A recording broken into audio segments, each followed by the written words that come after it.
Welcome to Story Lab. This week, we're talking about courage while we take a look at the story of someone who faced a pretty dark night. Oh, and don't miss this.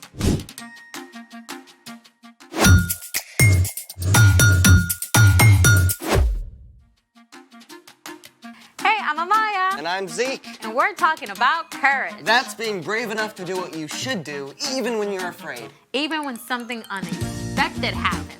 Unexpected? How do you feel about the dark? A little nervous. I mean, I can't see. Can we please have the lights back? Hey! Lots of people don't like the dark. So I thought we could try something to make dark fun. Oh, laser tag.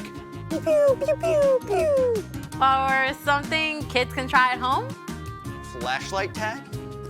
Pew, pew, pew. Or glow in the dark slime. Oh, I've never made slime. Me neither. Alrighty then, let's make it.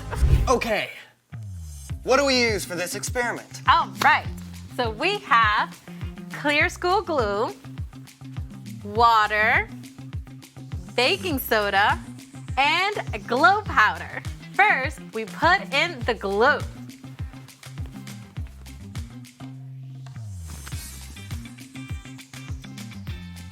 Perfect. Next, we add the water.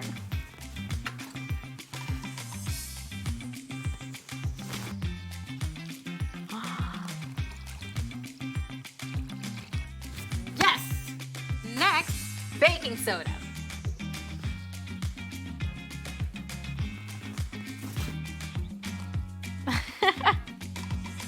And finally, we add the glow powder.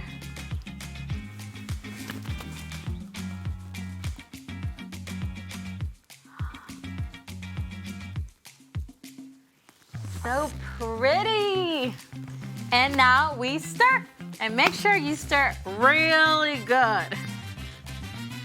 Come on, Zeke, put some muscle in it. That is not slime. Not yet, because we still need slime activator.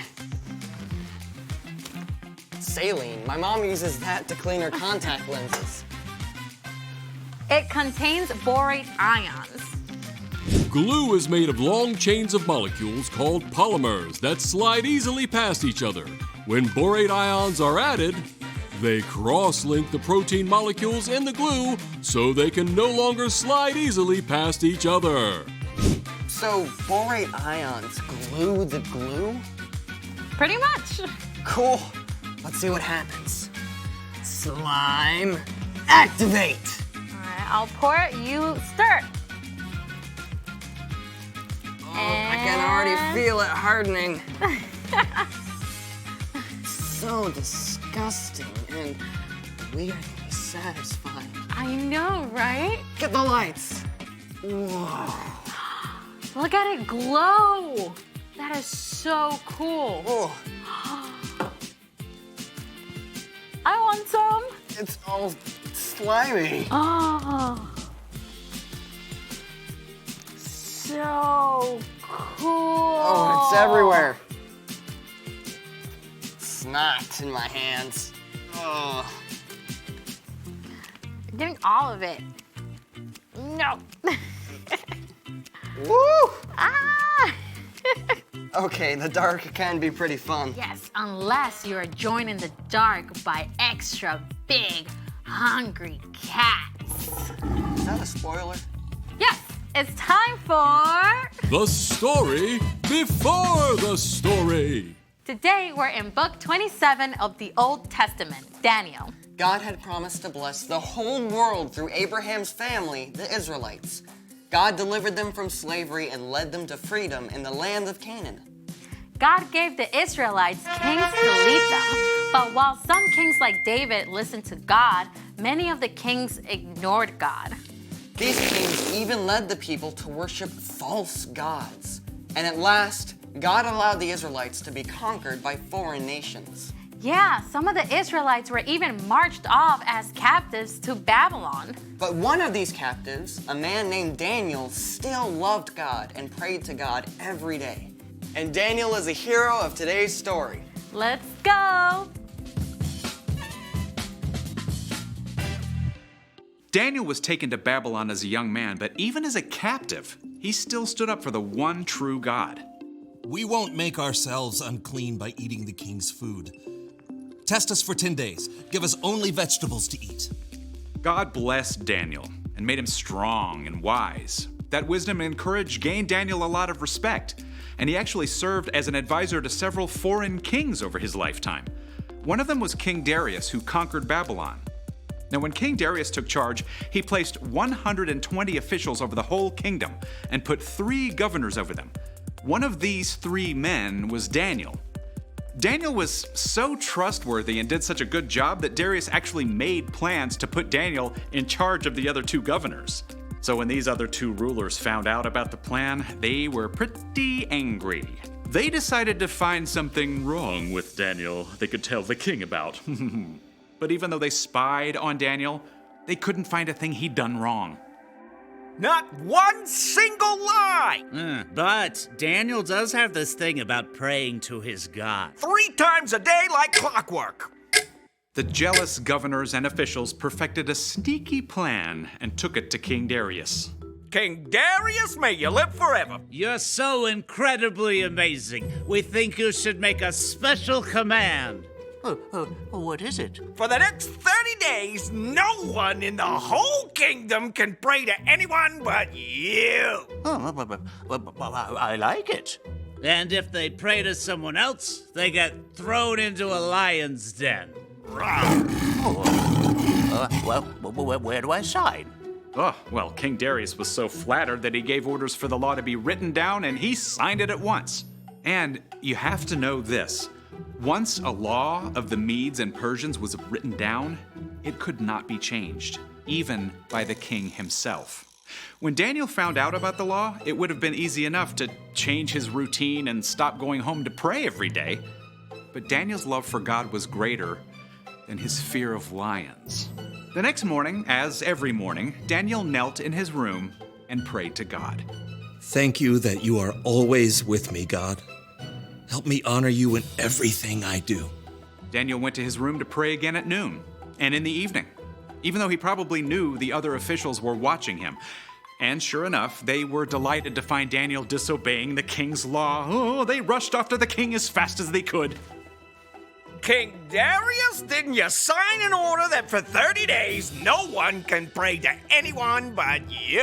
Huh? Oh, I did. Or they'd be thrown into a lion's den. Well, no one would risk it. Except Daniel. He still prays to his God 3 times every day. When Darius realized he'd been trapped, he was very upset. He didn't want Daniel to be harmed, but even he couldn't find a way around the law. So at sunset, the king called for Daniel to be brought out and thrown in the lion's den. Daniel, you always serve your God faithfully, so may he save you. Then Daniel was shoved into the dark den, and a stone was placed over the entrance. Now, we don't know exactly what Daniel felt alone in that deep, dark place with prowling lions. But in the palace, the king was so sick with fear he couldn't sleep. As soon as the sun rose, he hurried back to the lion's den. Daniel, you serve the living God. Has he been able to save you from the lion? Morning sunlight revealed Daniel with the powerful lions curled up around him, tame as house cats. My God sent his angel to shut the mouths of the lions. They haven't hurt me at all. Oh, lift him out of the den at once. Daniel was completely unharmed. The king was so amazed that he wrote a letter to everyone in the kingdom. I order people in every part of my kingdom to respect and honor Daniel's God. He is the living God. He has saved Daniel from the power of the lions. Daniel continued to serve the king, and because of Daniel's courage, every person in the land heard about the one true God. The end. A whole den full of lions. Daniel must have been so scared. Oh, for sure, but he could look back on the times that God had helped him. He trusted God to be with him no matter what. So, what's our part in this story? Well, okay, maybe your mom told you to take the trash to the curb hours ago, but you forgot and now it's dark. It might be tempting to just skip it, but you can trust God to be with you while you do it. Or maybe you have to give a book report in front of the whole class and it's your first time, so you're super nervous. It would be easy to just tell the teacher you lost your voice and can't quite do it. Yeah, but truth is, you can trust that God is with you even in front of the class. Yeah, God knows we all struggle with fear sometimes. That's one of the reasons God gave us Jesus. When we believe in Jesus and follow him, we have God's Spirit to help us face anything that comes our way, from a book report to a barking dog to a mean kid. I think we've got it. Thank you, Brian. See you next time. So here's the thing. You can do what you should because God is with you. Too bad Daniel didn't have this stuff to glow in the lion's den.